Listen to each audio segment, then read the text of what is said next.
Hi, beautiful souls, and welcome to my channel. Today, we're going to talk about loss and grief. Okay. The title of my live today is Mastering Life is Mastering Loss. Okay. Right. So, firstly, we need to understand that everything in this life in reality is impermanent, meaning that it's not permanent. And we're talking about relationships, identities, and phases in life. Even various versions of ourselves are not permanent. Because one day you could be a writer and have a big life experience being a writer and expressionist of the word, right? Then next day or next cycle, you might be a producer of movies, you understand? So these are all identities. It's the caps we wear, different caps we wear during our life experience here on this earth. So nothing is permanent. One day you are a mother, you are a young woman, and you have a child, right? Next minute your child grows up, and then the child has a child, and then you become the grandparents. You understand? Now you're carrying a different uh, title, a different cap. You know, with that parents of the child, you are grandparents. So in life, everything is impermanent. Nothing stays the same, right? So today we're going to talk about specifically when it comes to loss.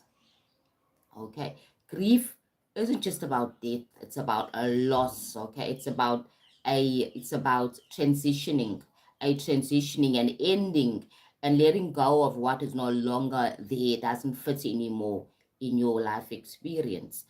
To master life is to avoid certain things. Okay, number one, face change without collapsing. So remember, you're going to avoid the collapsing. You're going to face the change without collapsing, right? Let what must die, right? Avoid holding on or clinging on to what must die and and change.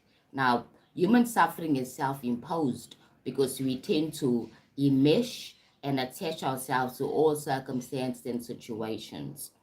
That's why if you want to avoid the feeling of loss, you need to face change without collapsing, right? Understanding a change is just a rhythm of life. Change is just the way things are. You understand? Then you will not collapse. Let go of what must die or end internally and externally.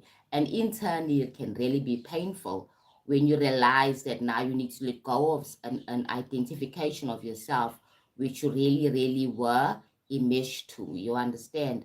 Hi, Shane, how you doing? So we're talking about the ideology of mastering life, right? And mastering grief and pain. Now, remember that life must have pain and joy. So, what we normally do, we normally celebrate the joyous times and we really don't see the gift of the grief, of the pain. It's letting go, you understand? And in the midst of the suffering, understand that God has not left us, that we are God and everything is an expression of God, even the pain, even the loss. So there's a lesson, there's a gift from divine source. You understand now? You got to make space for what wants to be birthed, what wants to come in you. You need to make space, right, in life. Carry pain without becoming the pain. You understand? Carry pain without becoming the pain. Carry the frustration without becoming the frustration. See endings as an integral part of growth, not a punishment. You understand? Not a punishment, but a part of growth. It's like saying, okay, God, I've now lost, this thing is gone. What next? So when you're in the midst of the pain and feeling the loss, you don't think of the higher picture, the higher level of what's going on. Hi, sweetie pie. The boys' soccer game. How are you doing, my lovey? I hope you're doing well. Today we're talking about mastering life and mastering pain and grief. Now, myself being somebody who went through a lot of pain in my life, right? A lot of loss. I understand the feeling, how you feel when you had lost at the beginning, when you first lose this relationship, or you lose this job, or you lose this ability to do something. Maybe you got injured and now you were a soccer player and you're very good at it, was where you were making your money, right? The next minute should you lose it. You understand? You lose, you get hurt. Now you can't be that soccer player anymore. For me, what happened with me is that I got hurt at a very young age, at the age of 18, right? In the prime of my teenage time of my life, right? I had an accident that left me with an impairment, with a disability.